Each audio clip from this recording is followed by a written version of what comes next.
हा आता सांगा, आता मी मॅलॉक करतोय बघा. आता मॅलॉक फंक्शन std lib मधून आलेलं आहे. मी याला फक्त आता ओपनिंग कर्ली ब्रेस टाकतोय. तो मला काय म्हणतोय, साईज दे, साईज दे. आता मी त्याला 4 म्हणलं, तुम्हाला 4 बाईट देणार आहे. 6 म्हणलं की 6 बाईट देणार आहे. 8 म्हणलं की 8 बाईट देणार आहे. पण असं बाईट अलोकेशन करणं बरोबर पण आहे, चुकीचं पण आहे. तर प्रॉपर अलोकेशन कसं करायचं बघा. तुम्ही मेमरी कशासाठी लागते तुम्हाला, ओके, नीट ऐकून घ्या. तुम्हाला मेमरी कशासाठी लागते. सपोज मला लागते की मला अरे पाहिजे एक, जसं आपण अरे मध्ये तुम्हाला स्टार्टिंगलाच एक व्हॅल्यू द्यावी लागते आणि तीच तुम्ही पुढे यूज करू शकता. म्हणजे तुम्ही असं लर्न टाइमला मेमरी डायरेक्ट अरे मध्ये देऊ नाही शकत. मग मला असं डायनॅमिकली मला मेमरी द्यायची अरेला, तर तुम्ही मॅलॉक यूज करताय. सपोज माझा इंटिजरचा अरे आहे आणि मला किती मेंबर लागतात. सपोज मला 10 मेंबर लागतात.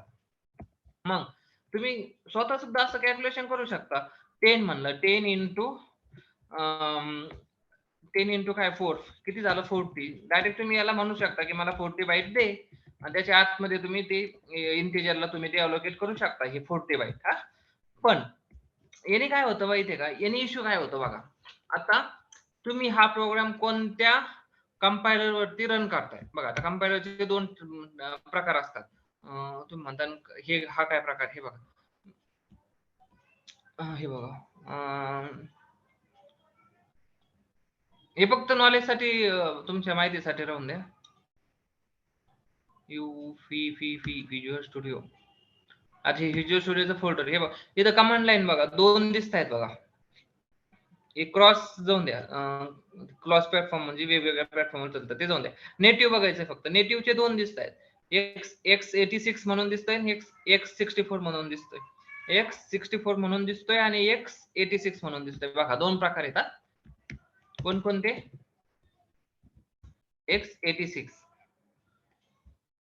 दुसरा कोणता आहे x64. तर हे हा काय प्रकार आहे बघा. हा काय प्रकार आहे माहितीये का. याला काय म्हणायचं माहितीये का, याला म्हणायचं 32 बिट कंपायलर. 32 बिट कंपायलर म्हणजे तुम्ही तुमचा सेम प्रोग्राम, तुमच्याकडे 2 ऑप्शन, हे मी आधी तुम्हाला सांगितलं नव्हता, कारण की आता तुम्ही बऱ्यापैकी आता व्हिज्युअल स्टुडिओ ते वापरायला लागले आहेत. तुम्ही हे कमांड प्रॉम्प्ट आता तुम्ही बघू शकता. तुमचा सेम प्रोग्राम तुम्ही याच्यावरती पण रन करू शकता 64 वरती आणि या 32 वरती पण रन करू शकता. आणि तिथं साईज ऑफ करून बघा, सगळ्या व्हेरिएबलची साईज ऑफ करून बघा, तुम्हाला डिफरन्स दिसेल. काही व्हेरिएबलला 64 मध्ये जास्त साईज दिसेल. ओके, ते तुम्हीच एक्सपिरियन्स करा, ते तुम्हीच बघा की कशाला जास्त आहे आणि काय जास्त आहे. पण सेम प्रोग्राम, कमांड लाईनची आर्ग्युमेंट पण सेम. मग हा काय 64 बिट कंपायलर म्हणजे काय. मी जर माझा प्रोग्राम याच्या, आणि आपण जो डेव्हलपर कमांड प्रॉम्प्ट वापरतो ना बाय डिफॉल्ट, हा बाय डिफॉल्ट 32 बिट आहे. हा बाय डिफॉल्ट 32 बिट आहे. ओके, हा हे पण लक्षात ठेवा. पण तुम्हाला एक्सप्लिसिटली 32 बिट आणि 64 बिट जर वापरायचे असतील तर याच्यामधून तुम्ही अशी निवडू शकता आणि ती वापरू शकता. याच्यामध्ये 2 दिसत आहेत ना तुम्हाला, एक दिसतोय 64, एक दिसतोय 86. ओके, हा आता ही काय भानगड आहे. जर तुम्ही हा कमांड प्रॉम्प्ट वापरला तर तुमचं ऍप्लिकेशन 32 बिट तयार होईल. किती तयार होईल? 32 बिट. 32 बिटचं ऍप्लिकेशन तुम्ही तयार करताय. आणि जर तुम्ही हा कमांड प्रॉम्प्ट वापरताय म्हणजे तुम्ही तुमचं ऍप्लिकेशन हे 64 बिटचं तयार करत आहात. इथपर्यंत कोणाला काही हे आहे का? मग आता याचा आणि आपल्या मॅलॉकचा संबंध काय बघा.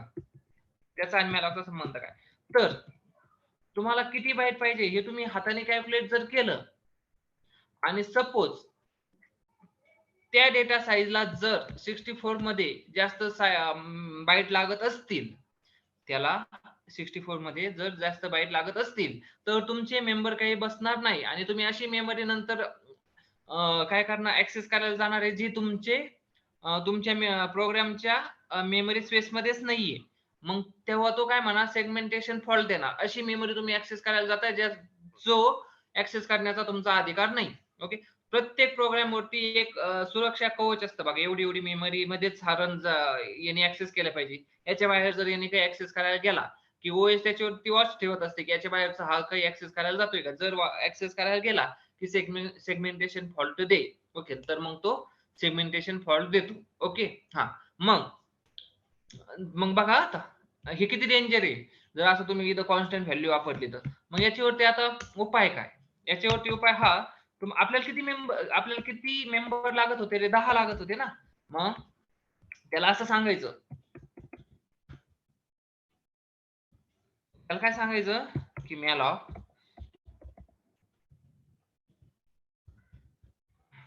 मला 10 मेंबर लागतायत, मला 10 मेंबर लागतायत आणि प्रत्येक मेंबर माझा इनटू साइज ऑफ कोणत्या टाईपचा तुम्हाला एका मेंबर तुम्हाला किती बाईटचा लागतोय हे तुम्ही त्याला देताय. इथं तुम्ही इंटू 4 केलं तरी चालेल, पण पुन्हा हाच इश्यू झाला. तुम्ही कॉन्स्टंट देताय आणि त्याने काय होईल, जर तुमचा कंपायलर चेंज झाला तर तुम्हाला मेमरी कमी भेटणार आहे, कारण की त्याला मेमरी जास्त लागणार आहे त्या एखाद्या व्हेरिएबल साठी.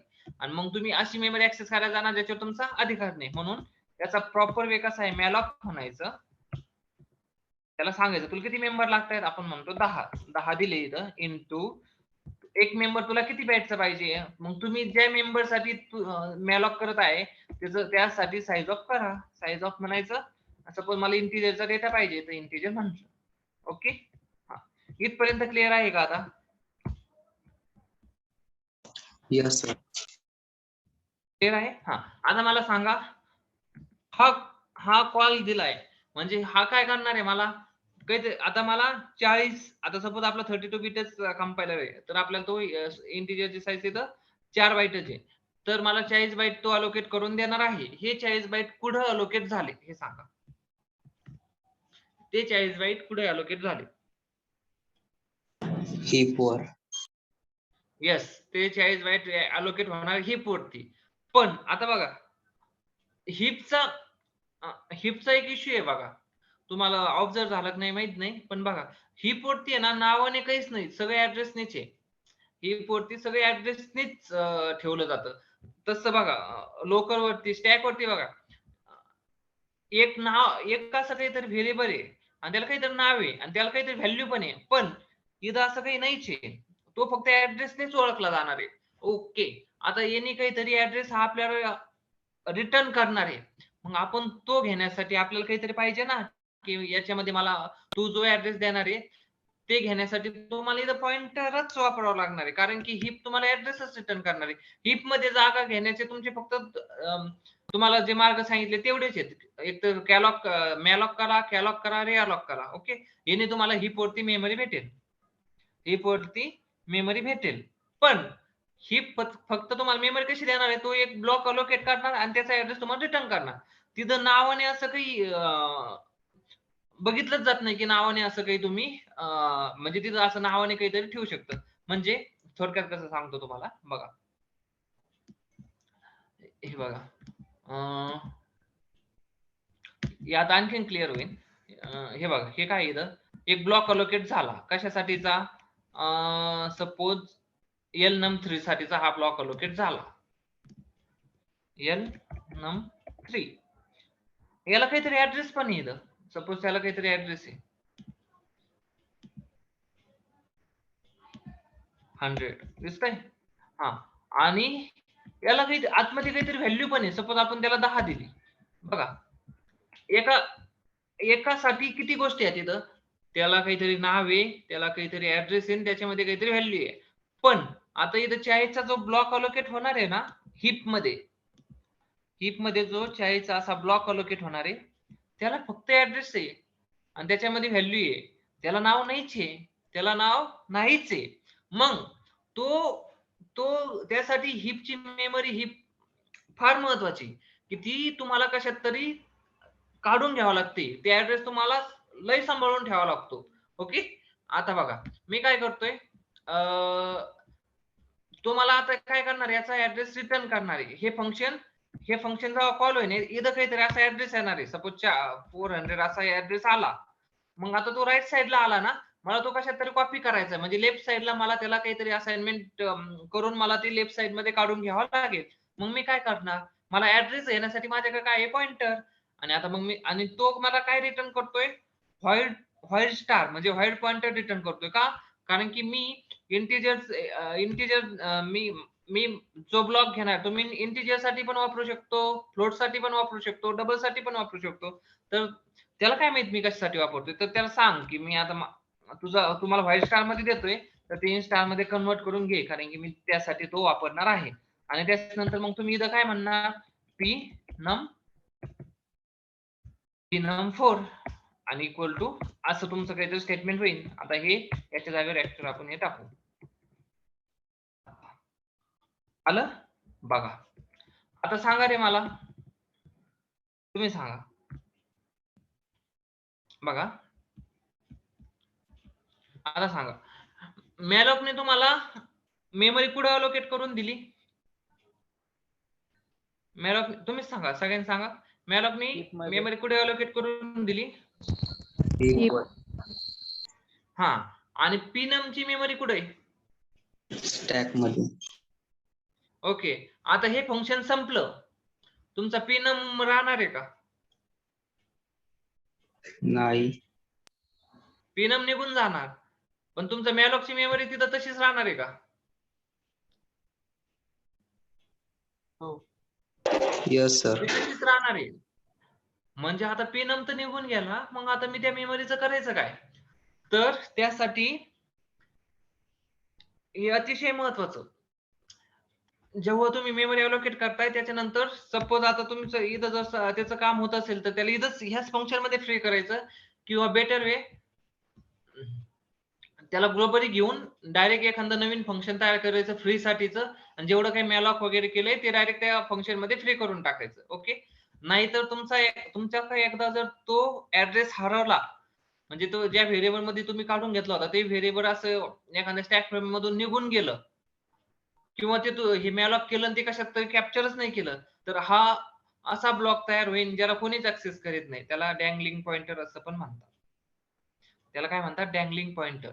असा ब्लॉक ज्याला कोणीच ऍक्सेस करत नाही. किंवा असं पण होतं, काय होतं माहितीये का, तुम्ही एकदा मॅलॉक केलं आणि तुम्हाला पुन्हा मॅलॉक करायचं, पिनम 4 केलं तुम्ही, पुन्हा मॅलॉक केलं सेम.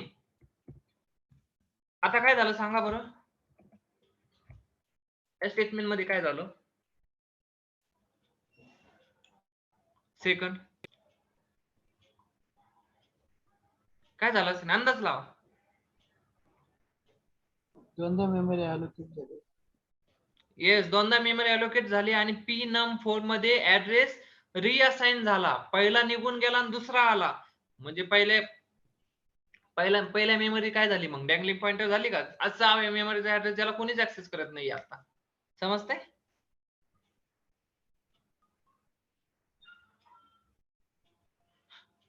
ओ एकच मिनिट, सॉरी, मी डँगलिंग पॉइंटरची थोडीशी चुकीची डेफिनेशन सांगितली. डँगलिंग पॉइंटर असा की ज्याला तुम्ही आधी ऍक्सेस करत होता, नंतर तुम्ही फ्री केला आणि नंतर ते ऍक्सेस करायला जाताय असा. ओके ओके, मी टोटली हे सांगितलं. हा, याला काय म्हणायचं, अशी मेमरी ज्याला आता कोणीच ऍक्सेस करत नाही असंच म्हणा. डँगलिंग पॉइंटर साठी झालं ते, मेमरी साठी नाही झालं. मी जरा चुकीची डेफिनेशन सांगितली, मी क्लिअर करून ती हे करतो. नीट बघा. तसं कधी होईल की तुम्ही हे करताय पी, हे बघा, म्हणजे डँगलिंग पॉइंटर म्हणजे काय, तुम्ही फ्री करताय पिनमला, पण त्याला पुन्हा नलला असाइन करत नाही, म्हणजे त्याच्यामध्ये आणखीन काहीतरी व्हॅल्यू आहेच ना, आणि ती पुन्हा तुम्ही ऍक्सेस करायला जाताय. समजताय ना? किंवा एक सेम मेमरीला आता हा झाला, आता पिनम 5 आहे, पिनम 5 आणि इक्वल टू त्याला काय करता तुम्ही, पिनम 4 देतात. एकाच मेमरीसाठी दोघ जण ऍक्सेस करताय, आणि एकाने ती फ्री केली, दुसरा आणखीन सुद्धा तिथंच पॉइंट करतोय ना, पण ते आता व्हॅलिड आहे का? नाही. याला काय म्हणायचं मग, डँगलिंग पॉइंटर. ऍक्च्युली हा त्याचा प्रॉपर सिनारिओ झाला. याच्यामध्ये मेमरीलाच ते हे आता कन्सिडर केलं. हा सिनारिओ त्याचा प्रॉपर झाला. 2 पॉइंटर असाइन करायचे आणि दोन्ही मध्ये एकाचाच पॉइंटर ठेवायचा आणि एकाने त्याला फ्री करायचं. आणि दुसरा आणखीन पण तिथंच ऍक्सेस करतोय, त्याला म्हणायचं डँगलिंग पॉइंटर.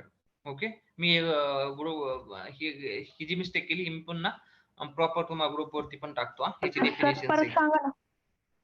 हा ओके, परत सांगतो. हे माझ्याकडूनच कन्फ्युजन झालंय तुमचं आता. एकच मिनिट. हा ओके, माझ्याकडे पॉइंटर 2 आहेत.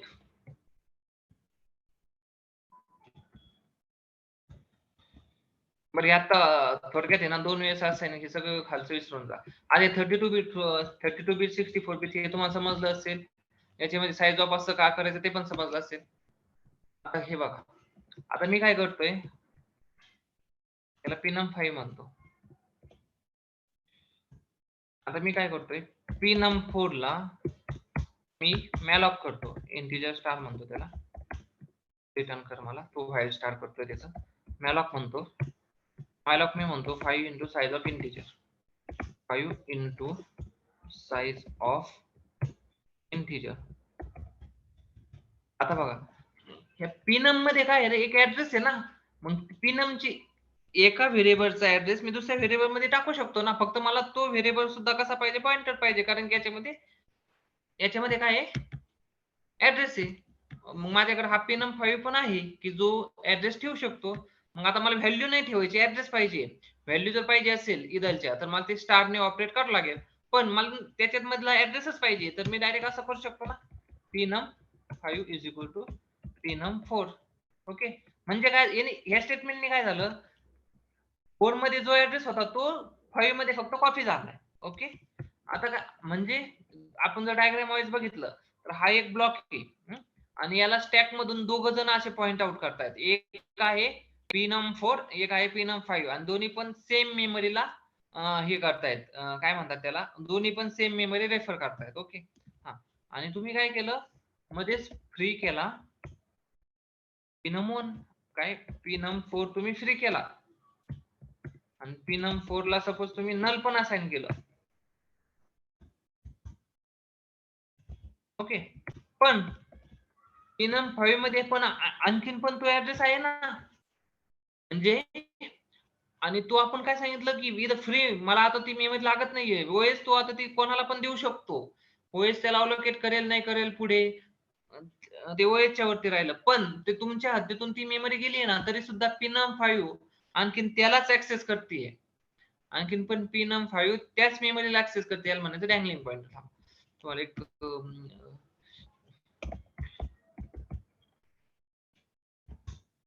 डँगलिंग पॉइंटर हे बघा, डायग्रामच दाखवते एखादी, कोणी असेलच.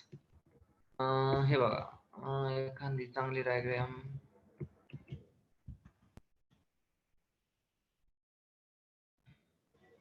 हा हे बघा, बेस्ट डायग्राम दिसतंय.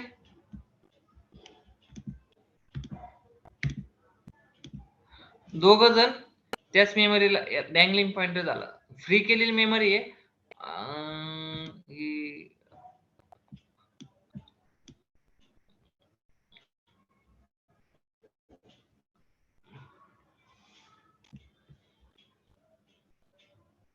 हा हे बघा, ही प्रॉपर आहे, बघून घ्या. अरे कोरावरतीच गेलंय, इथंच बघा, हा इथं दिसतंय, हा पॉइंटर आहे, ते एका मेमरीला काय करतोय, त्याच्यामध्ये एक मेमरी ब्लॉक आहे, आणि नंतर 2 पॉइंटर सेम मेमरीला हे करतायत, काय करतायत, ऍक्सेस करतायत, आणि याच्यापैकी कोणी पण एकाने ती मेमरी फ्री केली, म्हणजे डिलीट केला, तो ऑब्जेक्ट डिलीट केला, पण तरी सुद्धा एक पॉइंटरनी डिलीट केला, पण एक पॉइंटर आणखीन पण त्याला पॉइंट करतोय, त्याला म्हणायचं डँगलिंग पॉइंटर. म्हणजे असा पॉइंटर जो डिअलोकेट केलेल्या मेमरीला आणखीन पण होल्ड करू नये. मग तो सेम पण असू शकतो किंवा डिफरंट पण असू शकतो. जर तुम्ही नल इथं जर हा नल केलं नाही, याला एक्सप्लिसिटली जर नल केलं नाही, तरी सुद्धा pinum4 सुद्धा आणखीन त्यालाच ऍक्सेस करतोय फ्री केलेल्या मेमरीला, तो पण डँगलिंग पॉइंटर झाला. पण 2 येणे जर आणखी प्रॉपर होतं की एकाने फ्री केलं आणि दुसरा आणखीन पण पॉइंट करतोय. आता समजलंय का? हो. ओके, हा ओके, ते झालं. आता मला एक सांगा, हा हे समजलं तुम्हाला, आता हे पण समजलं की हे जर तुम्ही एखादा लोकल पॉइंटर घेत असेल आणि त्याच्यामध्ये जर मॅलॉक करत असेल तर ते फंक्शन संपण्याच्या आधीच तुम्हाला ती मेमरी फ्री केली पाहिजे. समजतंय? इथपर्यंत समजलं? इथपर्यंत कोणा काही डाऊट?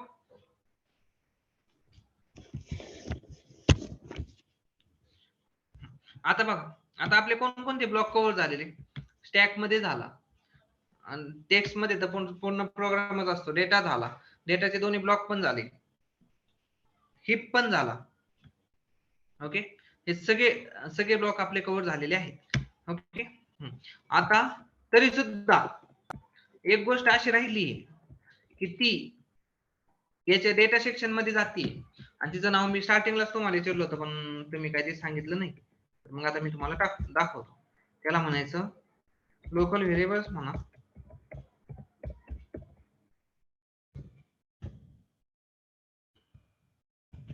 त्याला फक्त म्हणा स्टॅटिक.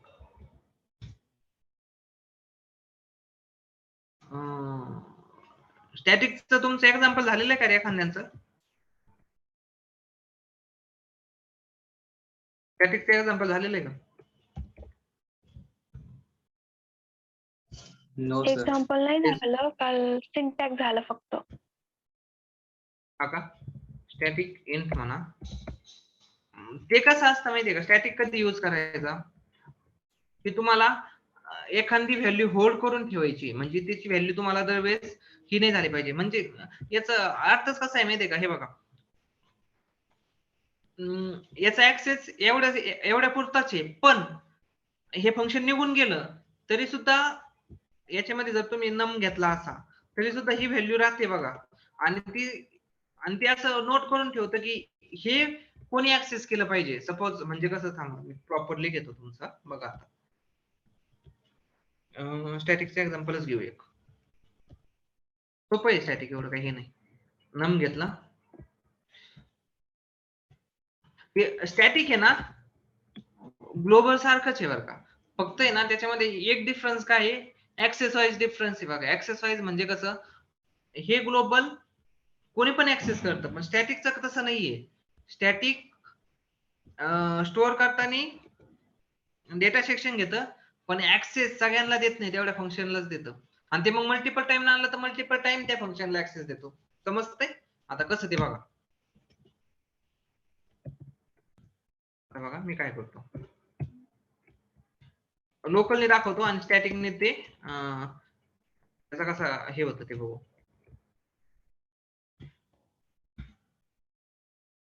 ऍडच म्हणू, ऍड फंक्शन, आणि त्याला मी काही पास नाही करत आहे. ओके,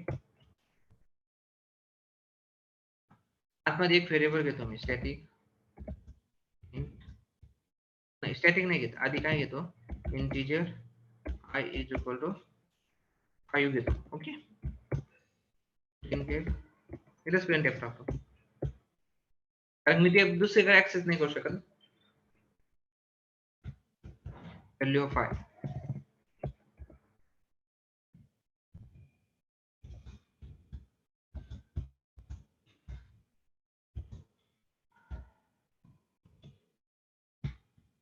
आता मी इथं काय म्हणतो, हे फंक्शन मला कॉल करायचं. कॉल कर, इथं रिटर्न 0 म्हणा,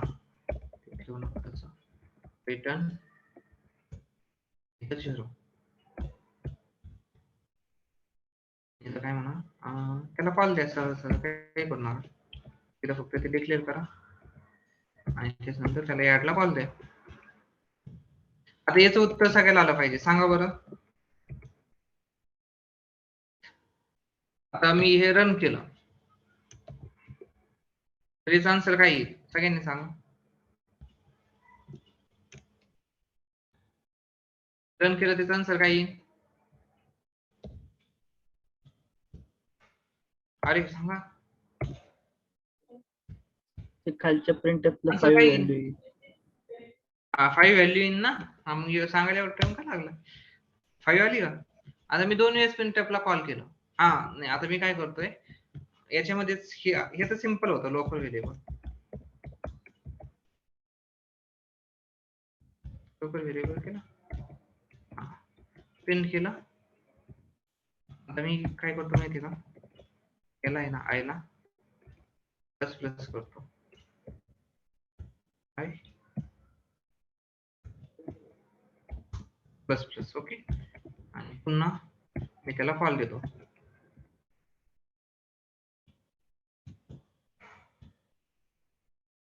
बिफोर इन्क्रीमेंट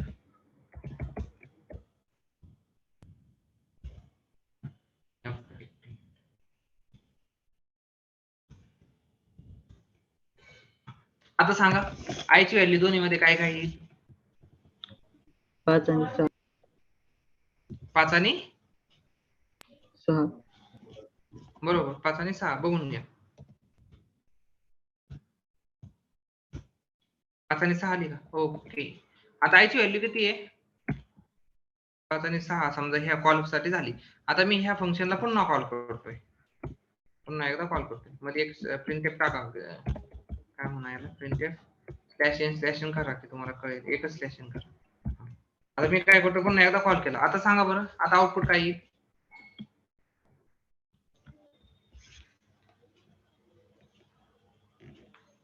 आता काय येईल?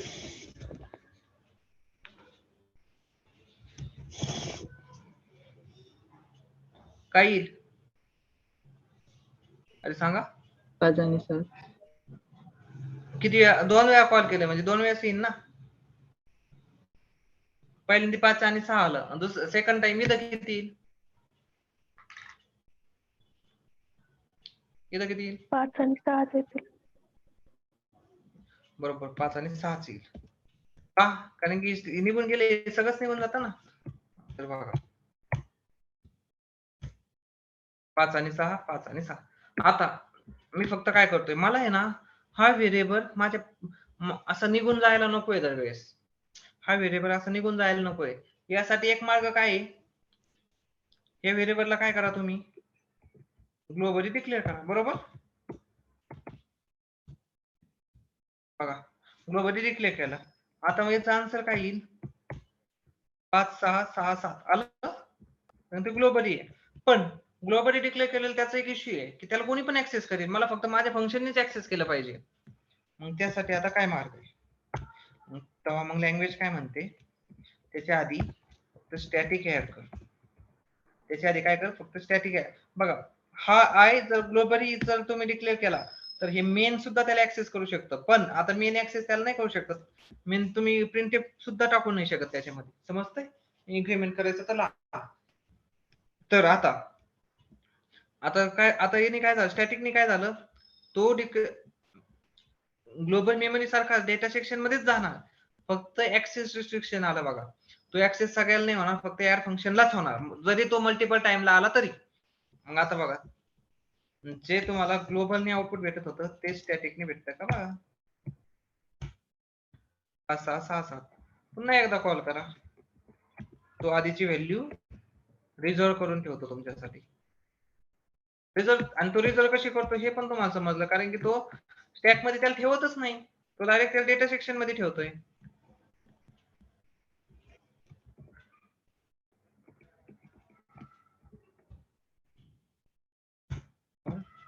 रन 5 6 6 7 7 8 आली. हा प्रोग्राम समजला का? स्टॅटिक समजलं कसं काम करतंय? काय सिंपल आहे. आता आपल्याला मेन आपलं जे होतं तिकडे जाऊ आपण.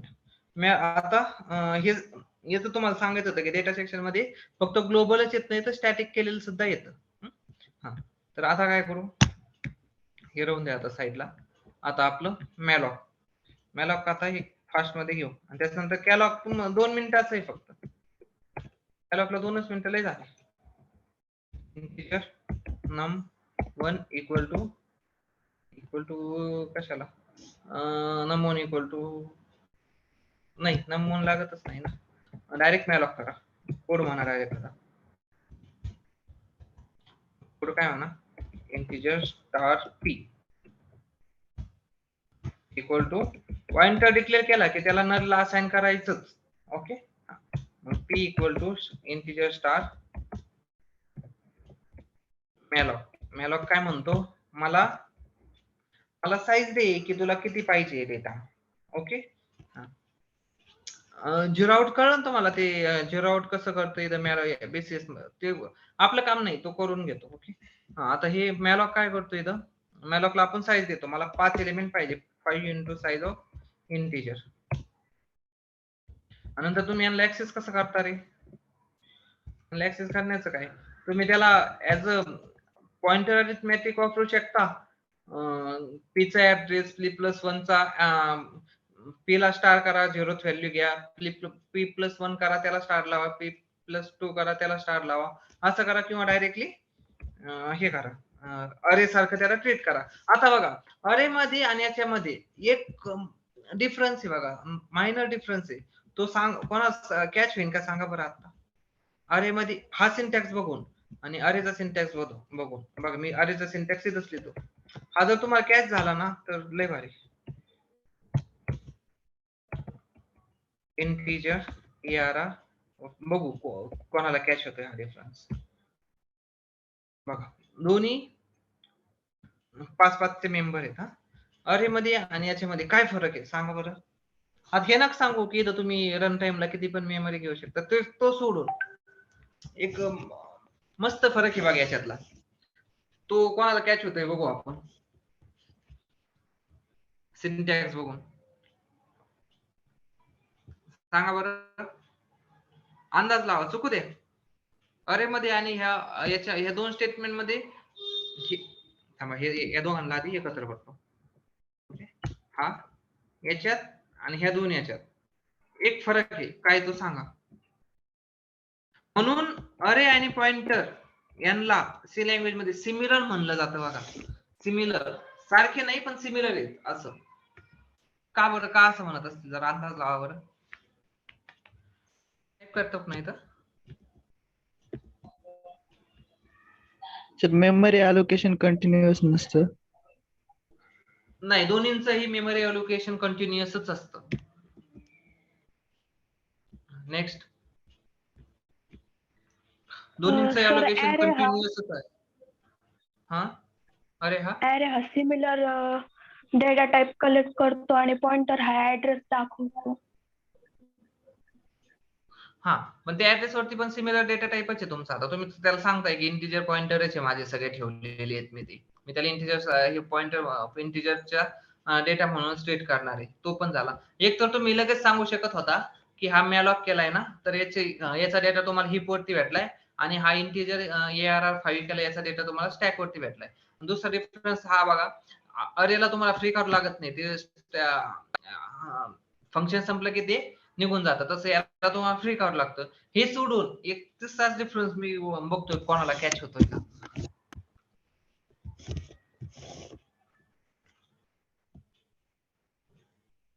नाही होते का, बर मी थोडी हिंट देतो बघा. ऍड्रेसच्या रिलेटेड आहे, ऍड्रेसच्या.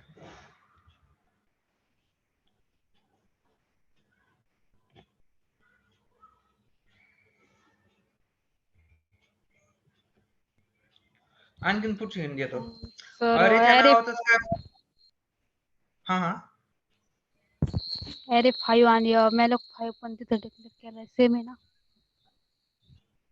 हा दोघांना 5चाच ब्लॉक भेटणार आहे. याला हिप वरती भेटणार, याला स्टॅक वरती भेटणार आहे. आणखीन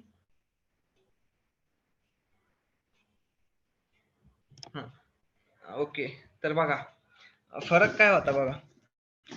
मी तुम्हाला हे सांगितलं होतं, अरेच्या नावातच काय असतो रे, ऍड्रेस असतो त्याचा. अरेच्या नावातच त्याचा ऍड्रेस असतो. म्हणजे काय, हे बघा, अरेचं जिथं नाव आहे का त्याच ऍड्रेस वरती तिथूनच स्टार्ट होतो आणि त्याचे 5 ब्लॉक अलोकेट झालेले असतात. पण ह्या सिंटॅक्सने काय झालंय, तुम्हाला एक 5 ब्लॉकचा तुम्ही मेमरी अलोकेट केली हिप वरती, पण ती ठेवण्यासाठी तुम्हाला एक सेपरेट व्हेरिएबल लागतोय, दिसतोय का. आता ते झालं पण होतं आपलं इंटिजर स्टार p. म्हणून अरे आणि नाहीतर याच्यानंतर बघा, तुम्ही ARR 1 ला ऍक्सेस करायला जा, ARR 1 म्हणा आणि त्याच्यामध्ये 1 टाका असं बघ, आणि याला म्हणा p(1) म्हणा. असं बघताना तुम्हाला असं वाटेल अरे दोन्ही एकदम सेमच आहे, पण फरक काय आहे, अरे मध्येच त्याचं ना, अरे मध्येच त्याचा बेस ऍड्रेस आहे, पण इथं तसं नाहीये. पी चा बेस ऍड्रेस हा सेपरेट आहे आणि त्याच्या फर्स्ट एलिमेंटचा बेस ऍड्रेस हा सेपरेट आहे. त्याचा फर्स्ट पी चा बेस ऍड्रेस हा स्टॅक वरती आहे आणि त्याचा मेमरी जिथून स्टार्ट होतीये तो ऍड्रेस इथं हिप वरती आहे.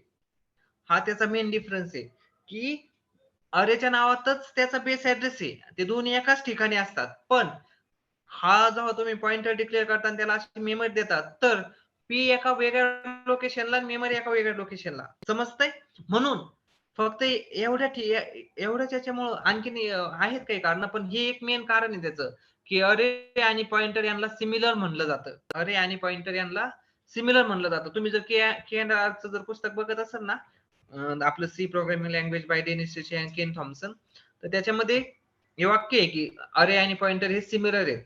मग ते का सिमिलर आहेत हे लवकर सापडत नाही, तर त्याचं एक कारण आहे बघा. ओके, ऍक्सेस बघा तुम्ही ऍक्सेस करताना एकदम सेम आहे, पण हा एका वेगळ्या लोकेशनला आहे आणि याची मेमरी एका वेगळ्या लोकेशनला आहे. तसं अरे त्याची मेमरी लोकेशन आणि त्याचं नाव एकाच ठिकाणी आहे. समजतंय? ओके. हा, आता मॅलॉक बघा, आणि आता मॅलॉकला मला काय करायचंय, आता मी फक्त मॅलॉक मधले व्हॅल्यू प्रिंट करतो. आता हे डिफरन्स तुम्हाला समजला असेल अशी आशा करतो. ते साईडला ठेवू आता आणि आता आपल्या मेन प्रोग्रामला येऊ. मला तुम्हाला मॅलॉक आणि कॅलॉक घ्यायचं. कॅलॉक आणखीन घेऊ पुन्हा, असं काही लगेच होईल असं नाही. आता मी फक्त एक तुम्हाला मॅलॉक आणि कॅलॉक ऍक्च्युअली कसं यूज करायचं ते तर सांगतो. Integer I is equal to काय म्हणून 0, आय इज लेस दॅन किती 5, आय काय प्लस प्लस, आणि मी त्याच्यामध्ये काहीतरी प्रिंट करतोय. आता काय प्रिंट करतोय, पी ऑफ आय.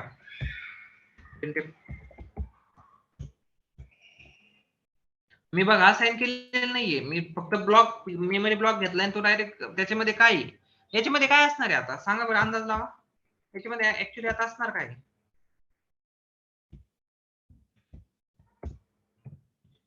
काय असणार सांगा सगळ्यांनी. गार्बेज व्हॅल्यू काय असणार आहे, गार्बेज व्हॅल्यू. गार्बेज व्हॅल्यू आता आपण प्रिंट करतोय.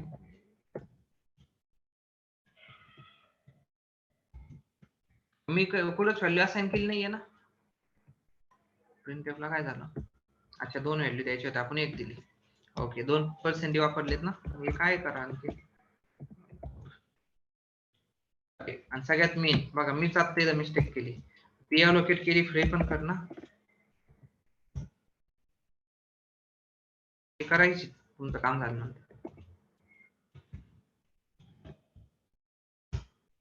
ते काय तुम्हाला एरर नाही देणार, तुम्ही फ्री केली नाही म्हणून एरर देणार नाही, ते तुम्ही करायचंय. बघा आता काही काही ठिकाणी 0 आहे, तिथं त्याला तो तिथं 0 आउट करायला जात नाही. तिथं ऑलरेडी 0 असेल तर 0, काही जी काही व्हॅल्यू असेल ती व्हॅल्यू. समजतंय? हा बघा, म्हणजे मॅलॉक जी मेमरी देतो तुम्हाला ती सुद्धा कशी देतो, डायरेक्ट देतो, त्याला काही 0 आउट करून देत नाही. हा, मग आता मॅलॉक जर असेल तर कॅलॉक काय करत असेल बघा, तुम्हीच अंदाज लावा. बघा आता मी याच जागेवर फक्त कॅलॉकचा सिंटॅक्स बघा. आता मी याला कमेंट म्हणतो, इक्वल टू कॅलॉक. कॅलॉकचं बघा, हा पण रिटर्न काय करतोय रे, काय रिटर्न करतोय, व्हॉइड स्टारच. आणि याला हा पॅरामीटर किती घेतोय, 2. एक काय घेतोय, काउंट घेतोय, दुसरा काय घेतोय, साईज घेतोय. म्हणजे बघा कॅलॉक हे मॅलॉक बघा, आता कॅलॉक कसं करतो हे सांगतो, की तुला किती एलिमेंट पाहिजेत, आपण सांगतो मला 5 एलिमेंट पाहिजेत. अच्छा, तुझा एक एलिमेंट साठी तुला किती बाईट पाहिजेत, तुम्ही सांगायचं साईज ऑफ इंटिजर एवढे मला पाहिजेत. हा पण रिटर्न काय करणार आहे, व्हॉइड स्टार. त्याला कशात टाइप कास्ट करा, इंटिजर स्टार मध्ये. अच्छा झालं. आता आपण रन करू बघा, याचं आउटपुट पण तुमच्या समोर ठेवतो. काय फरक दिसतो दोन्ही मध्ये, काय फरक दिसतोय,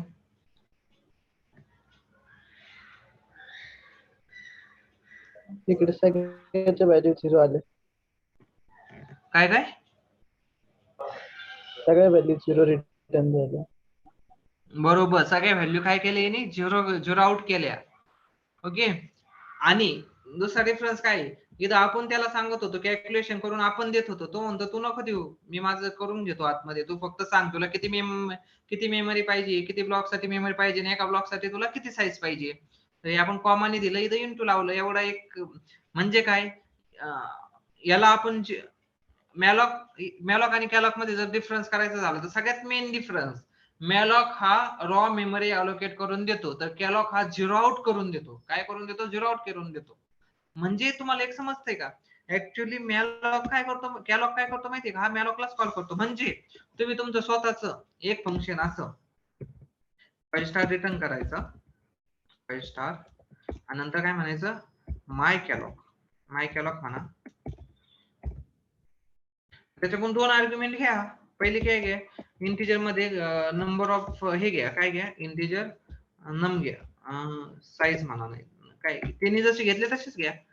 साईज टी म्हणजे हा अनसाइन इंटिजर असतो. साईज टी म्हणजे अनसाइन इंटिजर. का? आता तुम्ही असं तर नाही म्हणणार ना मला मायनस मध्ये व्हॅल्यू दे, असं तर नाही म्हणणार ना. तुम्हाला जे म्हणणार ते प्लस मध्येच घेणार ना. म्हणून त्याला अनसाइन इंट, ते तुम्ही डायरेक्ट अनसाइन इंटिजर लिहा किंवा साईज टी म्हणून लिहिलं तरी पण चालतं. आता त्यांनी साईज टी यूज केलंय बघा, साईज टी. तुम्ही सरळ इंटिजर यूज करा आता, काही नाही तर अनसाइन इंटिजर, साइन नसलेला, म्हणजे फक्त पॉझिटिव्ह व्हॅल्यू असतील असा अनसाइन इंटिजर म्हणजे साईज टी. साईज टी हा अनसाइन इंटिजर आहे, हे लक्षात ठेवा. बऱ्याचशा वेळेस मोस्टली हा साईज टी यूज केला जातो, तर ते तुम्हाला माहित पाहिजे की साईज टी काय, तो अनसाइन इंटिजर आहे. समजतंय? हा.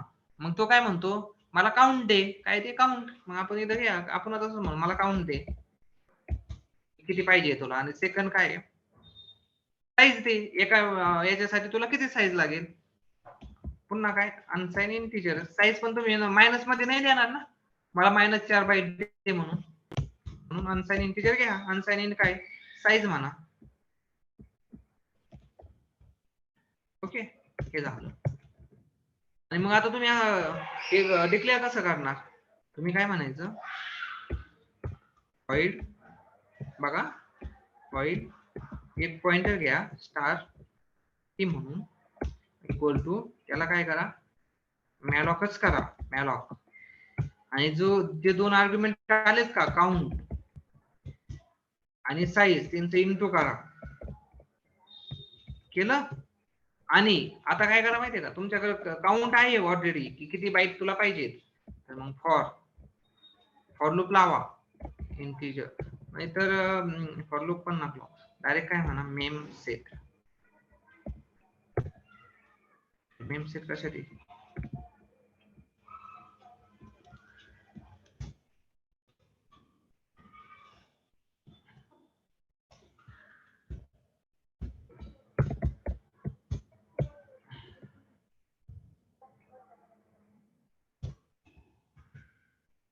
मेमरी.h मध्ये मेमसेटला का, मेमसेट काय मेमसेट वापरू का नको वापरू,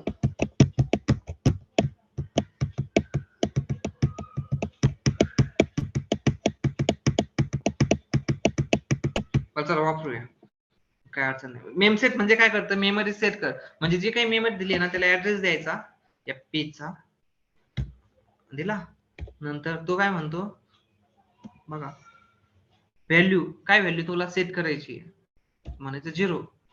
तुमचा साईज किती आहे,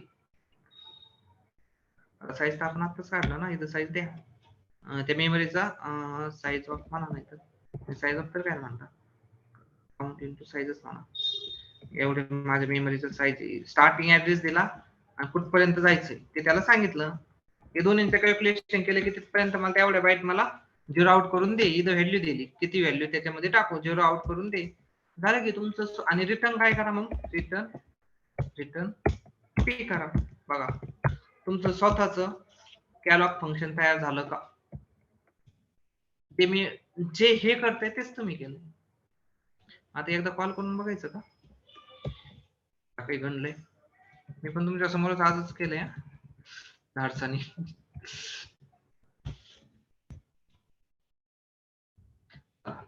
आता माय कॅलॉगला कॉल करू, बघूया काय म्हणतोय.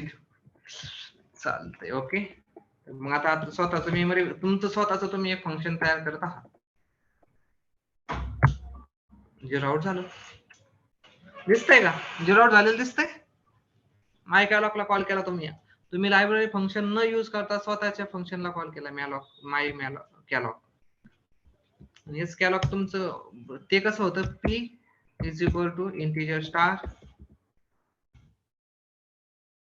कॅलॉग, त्याला 2 व्हेरिएबल द्यायचे होते, आपण तेच केलं बघा.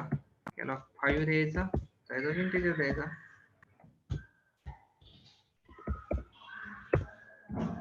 बघा आता तुम्ही लायब्ररी फंक्शन वापरा किंवा स्वतः कॅलॉग तयार करा. समजते? असे फंक्शन तुम्ही स्वतः तयार करू शकता. हे तुमचं पहिलं फंक्शन हा. हे समजलं का? याच्यामध्ये कोणाला काही डाऊट आहे का?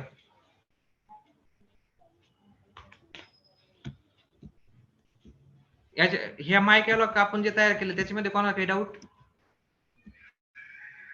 जे लायब्ररी फंक्शन तयार करत होतं ते आता तुम्ही स्वतः सेम फंक्शन तुम्ही तयार केलंय बघा. ओके, हे सगळ्यांनी ट्राय करा, मस्त आहे.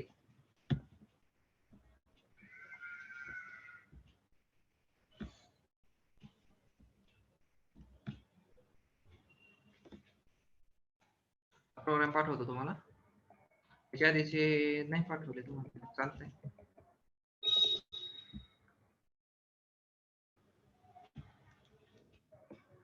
प्रश्न कधी विचारला होता रे? मी बघितला नाही चॅटवर. 10/2 ला सेम डेटा टाइपचे एलिमेंट स्टोअर होतं, म्हणजे काय म्हणायचं होतं मला नाही समजलं. हा प्रश्न कधी विचारला होता रे? मी बघितला नाही चॅटवरती. ते अरेच्या वेळेस सर. ओके ओके, समजलंय ना आता? काही डाऊट नाही त्यामध्ये? Yes sir. हे मेम सेट काय सर? हे मेमरी सेट कर. मग आता त्याला काय सांग? अच्छा ओके, मेम सेट म्हणजे काय? मेमरी सेट कर.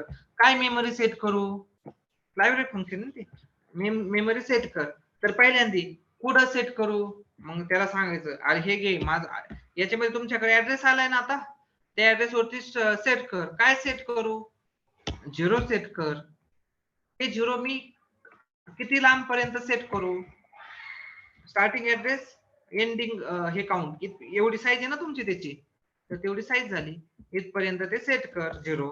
मग आता म्हणजे मला जर त्या मेमरीला 0 न सेट करता मला जर 5 सेट करायचं, मग आता मी फक्त 5 म्हणलं इथं. बघा बरं, आता या प्रोग्राम मध्ये तुमचा स्वतःचा प्रोग्राम तयार करा आणि त्याला आता हे करा, 5 सेट करून बघा.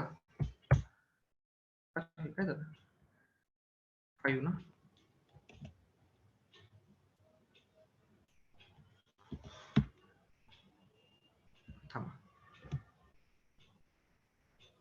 पर्सेंट पी ऑफ आहे बरोबर. अच्छा, अरे तिने एका याच्यासाठी घेतलंय हा. त्याला 4 बाईट साठी कसं द्यायचं? एकच मिनिट. तिने प्रत्येकामध्ये असं एका बाईट वरती तो 5 टाकत गेलाय आणि आपण 4 बाईट एकटी ऍक्सेस केल्यामुळे तिने असं केले. बाईट वरती काम करतं बघा ते.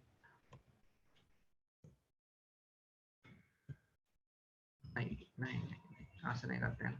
नाही तुम्हाला ते हे बाईट वरती काम करण्यासाठी, म्हणजे 5 नाही, 5 ते एका बाईट वरती टाकतोय आणि तुम्ही हे करताय ना, तुम्ही घेताना इंटिजर 4 बाईट मध्ये स्टोअर करतो. मग आता एका बाईट वरती टाकल्यानंतर त्याचं कॅल्क्युलेशन ते तेवढं आलं.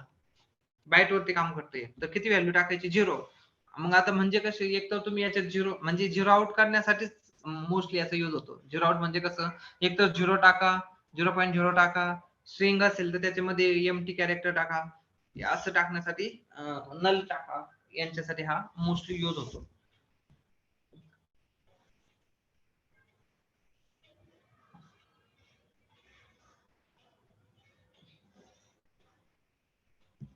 ओके, मेमरी सेट कर, स्टार्ट दे आणि किती पर्यंत टाकायचं ते दे आणि व्हॅल्यू दे.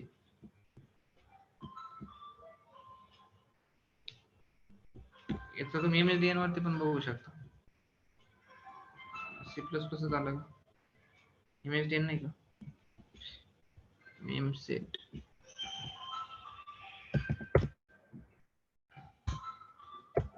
MSDN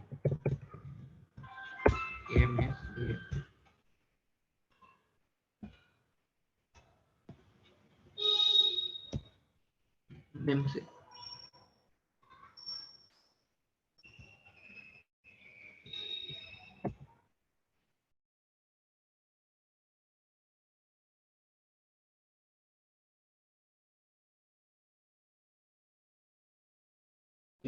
स्टार येते अकॅचिव केले.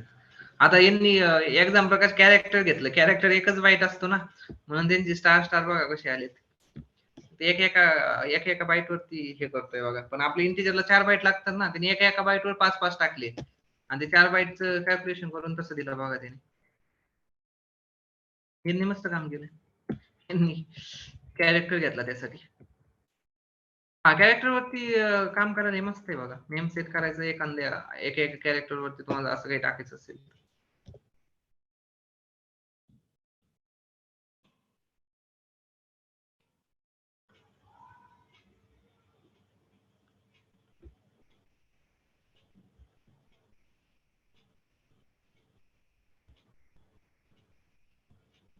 तिथं पण डिस्क्रिप्शन जास्त काही दिलं नाहीये. मेमरी कॉपी पण आहे. अशी एक मेमरी तुम्ही कॉपी करू शकता बघा. इथं सगळ्यांचे मेम सीपीयू आहे. एक मेमरी कॉपी करण्यासाठी. स्ट्रिंगचे तर एवढे फंक्शन आहेत ना, आपण स्ट्रिंग वरती भरपूर घेणार आहेत. स्ट्रिंगचे प्रोग्राम भरपूर घेणार आहेत. एक दिवस देऊया स्ट्रिंगला. बरं हा मेमचे शक्यतो झिरो आउट करण्यासाठी स्टार्टिंग ऍड्रेस द्यायचा आणि कितीपर्यंत करायचं त्याचा काउंट द्यायचा, तो तुम्हाला झिरो आउट करून देईल. समजते? आता हा प्रोग्राम समजला का आता? याच्यामध्ये कोणाला काही डाऊट? जे कॅलॉग न वापरतो तुम्ही आता स्वतःच माय कॅलॉग वापरू शकता. जेव्हा हा, आपण yes. कॅलॉग यूज करणार, जेव्हा आपण कॅलॉग यूज करणार तर आउटपुट मध्ये झिरो येईल का? ऑलवेज येस, झिरोचे. मग तिथं आता तुम्हाला ती मेमरी भेटली आहे ना, झिरो आउट करून भेटली आहे. मग आता त्याच्यानंतर तुम्ही त्याला असाइन करा ना.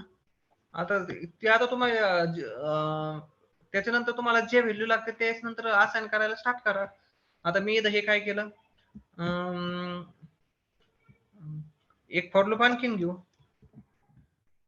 ग्लोबल व्हेरिएबल पण झिरोला असाइन होत होते की त्याच्यानंतर तुम्ही रिअसाइन करायचं ना त्याला, तुम्हाला जी व्हॅल्यू लागते ती. हे मोस्टली कशासाठी यूज होतं माहितीये का? तुमचे स्ट्रक्चर असतात बघा, स्ट्रक्चर असतात ना, मग तेव्हा काय होतं, स्ट्रक्चर जे असतात की सपोज आता 150 मेंबरचा स्ट्रक्चर आहे एखादा. स्ट्रक्चर काय ते आपण घेणार 150 मेंबरचा स्ट्रक्चर आहे. मग आता सगळ्यांना व्हॅल्यू देण्यापेक्षा पहिल्यांदा त्यांना झिरो आउट करून घ्यायचं सगळे स्ट्रक्चरच्या व्हॅल्यूजला. मग एकदा झिरो आउट केलं की तुम्हाला ज्या ज्या व्हॅल्यू लागतात तेवढेच असाइन करायचे आणि ज्या व्हॅल्यू लागत नाही त्यांना डिफॉल्ट व्हॅल्यू द्यायची. म्हणजे काय की त्यांना झिरो करून घेतलं एकदा की म्हणजे मेमरी समजताना त्याला काय समजते की अरे यांनी याला काही व्हॅल्यू दिली नाहीये, म्हणजे मला याला याच्यासाठी डिफॉल्ट बिहेवियर काहीतरी द्यायचं आहे. ओके, आपला जो एक विंडोजचा प्रोग्राम घेतला होता बघा, त्याच्यामध्ये आपण एक स्ट्रक्चर डिक्लेअर केलं होतं आणि त्याला मेंबर भरत गेलो होतो. ते तरी 15 मेंबर होते, पण असे काही स्ट्रक्चर जे 150 200 200 मेंबर त्यामध्ये असतात. मग तुम्हाला तेवढे माहित पण नसतं त्यांच्या व्हॅल्यू त्यांच्या द्यायच्यात काय. तुम्हाला जेवढ्या गरजेचे असतात तेवढेच भरायचे आणि बाकी त्यांना झिरो मेम सेट करून द्यायचा झिरो. त्यांना झिरो केलं की मग ओएस त्याला काय कळतं, तुम्ही जर त्याला झिरो आउट केलं नाही तर त्याच्या जागेवर काहीतरी गार्बेज व्हॅल्यू येईल. समजतंय? आणि मग तो काही पण त्याला त्याचं इंटरप्रिटेशन तो काही पण करेल आणि जे रॉंग असेल. त्यामुळे त्याला आधी त्याला झिरो आउट करणं मस्ट असतं. हे मोस्ट स्ट्रक्चर जेव्हा मोठे स्ट्रक्चर असतात ना त्यांना हे यूज होतं. मग आता याचं काम जेव्हा तुम्ही असे कोड वगैरे बघायला स्टार्ट करता तेव्हा असं मेम सेट तुम्हाला बऱ्याचशा ठिकाणी दिसेल की एखादं स्ट्रक्चर यूज केलं आणि त्याला मेम सेट केलं, स्ट्रक्चर यूज केलं मेम सेट केलं. अरे मेम सेट का करताय? मग तेव्हा तुम्ही जर ते स्ट्रक्चर बघितलं तेव्हा तुम्हाला कळतं अरे याचे अराउंड 200 250 मेंबर आहेत.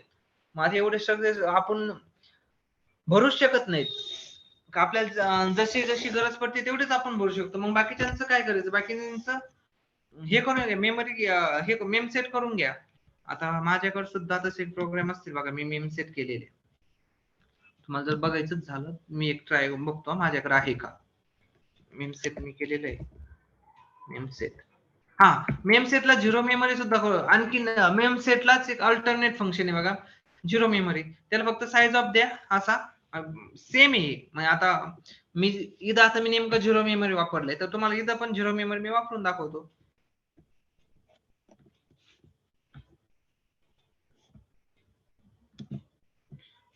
हे बघा हे स्ट्रक्चरच आहे पीएफडी हे स्ट्रक्चर आहे आणि याचे मेंबर एवढे मेंबर आहेत की सगळे आता भरूच शकत नाही तुम्ही. तुम्हाला हे जर बघायचं झालं ना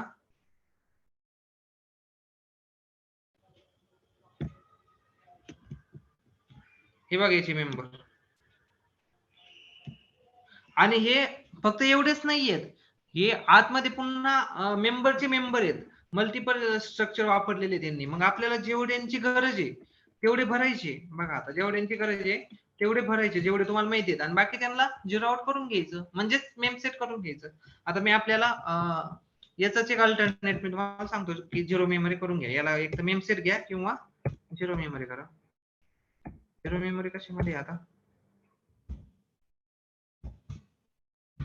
असं होईल झिरो मेमरी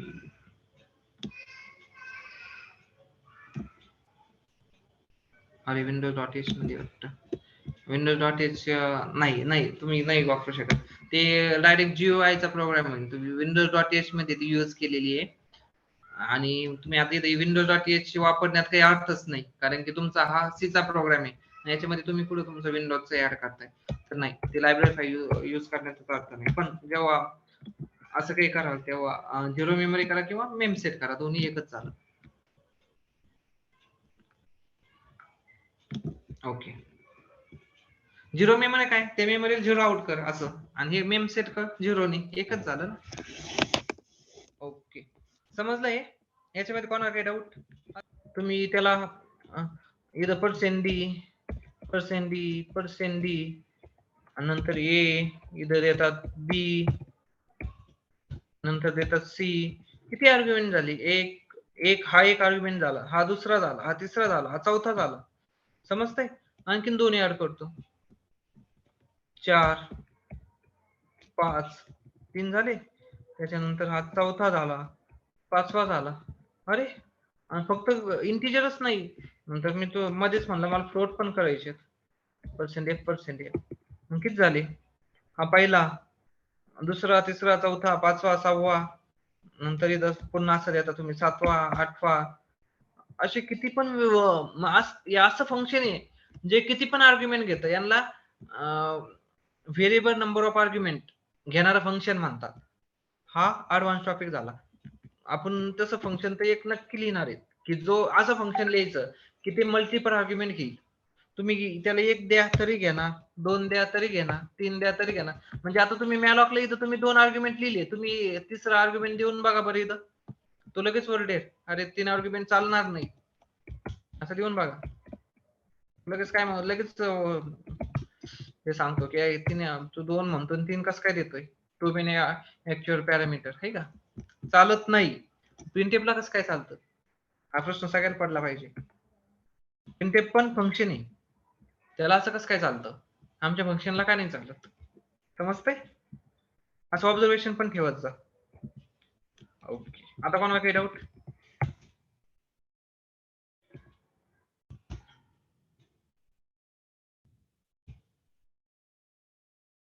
एकदा नीट झालं ना तुमचं सगळं प्रॉपर की पुढचं तर नंतर कसं आहे हे बघा लॉजिक आहे ना लॉजिक बिल्ड करण्यासाठी C लँग्वेज ही फार महत्वाची.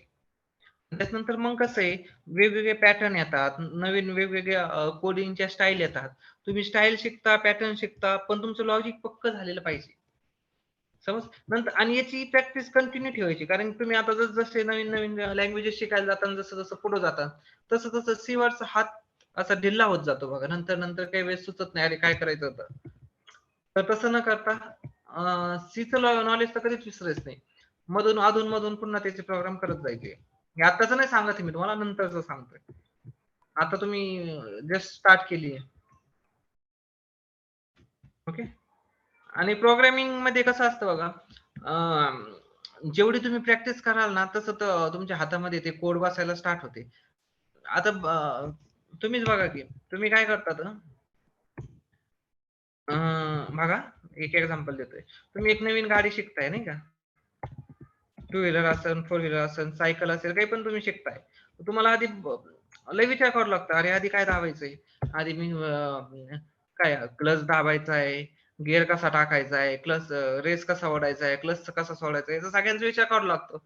नंतर ते तुमच्या एवढं हातात बसतं का, प्रॅक्टिसने. नंतर तुम्हाला त्याचा विचार पण करावा लागत नाही. तुमचं नुसतं की तुम्ही ते विचार पण करत नाही नंतर की एकेकाळी मी ज्याच्यासाठी विचार करत होतो, अरे मला हे असं केलं की हे नाही का गाडी बंद पडते किंवा हे होतीये. नंतर तुम्ही त्याचा विचार सुद्धा तुमच्या मनात येत नाही की असं काही मी आधी विचार करत होतो. तर तशी लेव्हल प्रोग्रामिंगची पण तशीच आहे बघा.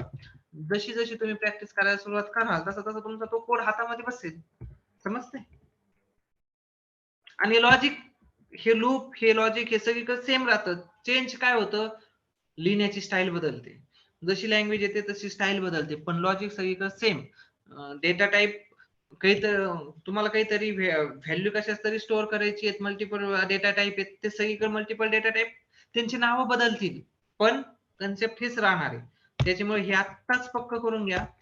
नंतर मग आता याच्या पुढचा प्रवास आपला कसा आहे माहितीये का, तुमचं एक डेटा स्ट्रक्चर घ्यायचंय, proper data structure. Data structure म्हणजे काय, डेटाला स्ट्रक्चर काहीतरी स्ट्रक्चर वाईज ठेवणं म्हणजे डेटा स्ट्रक्चर. अरे सुद्धा तुम्ही एक डेटा स्ट्रक्चर आहे, त्याला लिनियर डेटा स्ट्रक्चर म्हणतात. जे लिनियरली डेटा ठेवतात त्याला लिनियर डेटा स्ट्रक्चर म्हणतात. आपण लिनियर डेटा स्ट्रक्चर नाही ठीक बघा, आता वेगवेगळे डेटा स्ट्रक्चर बघायचे. एक मेमरी इथं असेल, दुसरी इकडे कुठेतरी काशीत, तिसरीकडेच कुठेतरी असेल. मग यांना कनेक्ट कसं करायचं, त्यांची मेमरी ऍक्सेस कशी करायची, त्यांच्यामध्ये ट्रॅव्हल कसं करायचं, हे बघणार आहे. त्यासाठी तुमचं हे पॉइंटर आणि हे एकदम पक्क झालं पाहिजे. त्यासाठी आपण आणखी थोडीशी प्रॅक्टिस घेऊ. जोपर्यंत तुमचे प्रोग्राम आणि आन्सर येत नाही तोपर्यंत आपण ते स्टार्टच नाही करणार. आणि जेव्हा जसं जसं सुरू होईल तसं मग तुमची लिंक लिस्ट तरी येईल. डेटा स्ट्रक्चर हा फार मोठा आहे. त्याच्यातले तुमची तुम्हाला डेटा कळेल की ठेवायचा कसा, काय कसा. नंतर मग एखादं डेटा स्ट्रक्चर घेतलेलं जसं की लिंक लिस्ट, ती सगळ्यात बेसिक आहे, ती याच्यामध्ये आपण कव्हर करू. आणि नंतर मग त्याच्या बेसवरती तुम्ही तुमचे बाकीचे बिल्ड करू शकता. नाही तर बघू आपण, कारण की आपल्याला बरचसं घ्यायचंय. ते आपण एकाच गोष्टीला जास्त टाइम नाही देऊ शकत आता. नंतर सुद्धा हे तुमचं पक्क झाल्याशिवाय आपण हे नाही करणार. आणखीन आपलं फाईल हँडलिंग पूर्ण राहिलंय, डेटा स्ट्रक्चरचे काही टॉपिक राहिले, स्ट्रक्चर राहिलंय, युनियन राहिलंय, बऱ्याचशा गोष्टी राहिलेल्या आहेत. तर फास्ट फास्ट कव्हर करा, प्रोग्राम चांगले करा, यांच्यावर पकड. आणखीन पण तुम्हाला याच्यामध्ये कन्फ्युजन आहे बघा, कसले म्हणजे काय, तुम्ही एका नावाचे डबल डबल व्हेरिएबल असे घेऊ शकता का, नाही घेऊ शकत. इंटिजर याचे सुद्धा एरर आहेत.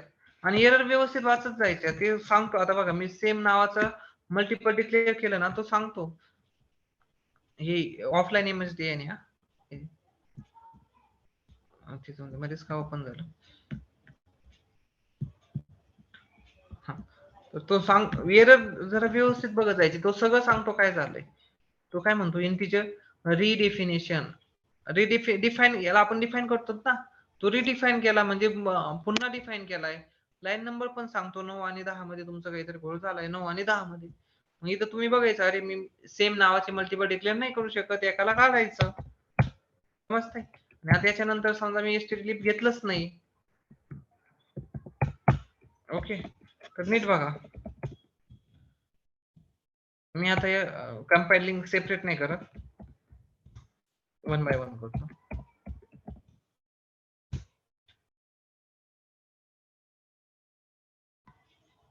बत्तीस नंबर,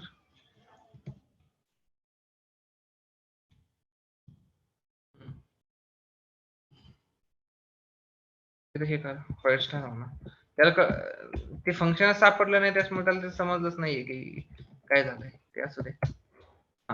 बघा, त्यांनी तसं मॅलॉकला मला एरर नाही दिला. आता लिंक कर बघा, लिंक काय म्हणतोय. आपण हे पण लक्षात ठेवा की मॅलॉक फंक्शन, त्याला आणखीन त्याचं काही डेफिनेशन नाहीये, त्याच्यामुळे त्याने तिथं एरर दिला. लिंक झाला. मॅलॉक कसं काय सापडलं त्याला? अरे मॅलॉक हे पण आहे. अच्छा stdlib मधलं एक मॅलॉक आहे ना, हे एक मॅलॉक आहे. ओके. नाही ते चुकीचं आहे. हे सगळीकडेच देईल असं नाही हा तुम्हाला. हे जसं जसं तुमचं अपग्रेड होत चालतं ना व्हिज्युअल स्टुडिओ, तसं तसं ते ऍड करत जातं. पण ते नाही, stdlib मधूनच ते आलं पाहिजे.